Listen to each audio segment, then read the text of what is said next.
Né de l'urbanisation et amplifié par la révolution industrielle, l'embouteillage est un phénomène mondialisé.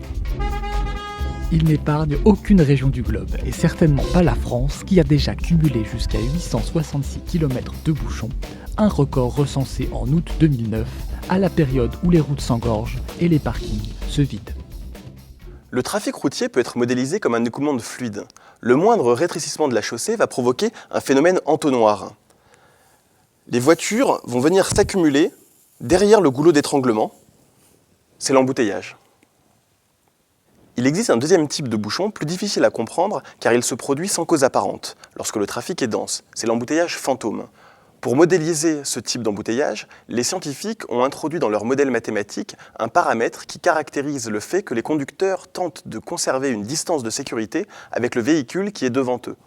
Au-delà d'un certain débit de voiture, ce comportement va générer des instabilités dans le système.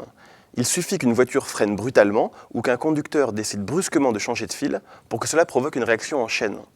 Il se forme une onde de choc qui va se propager de proche en proche vers l'arrière. Les voitures se déplacent alors en accordéon.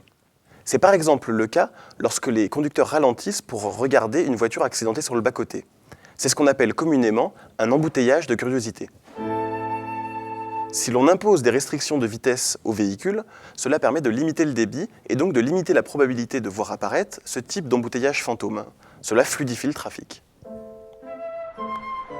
En Europe, la Grande-Bretagne a par exemple envisagé de baisser la vitesse autorisée sur autoroute jusqu'à 65 km/h dans certains cas, avant de faire marche arrière et de réfléchir à une limitation plus souple.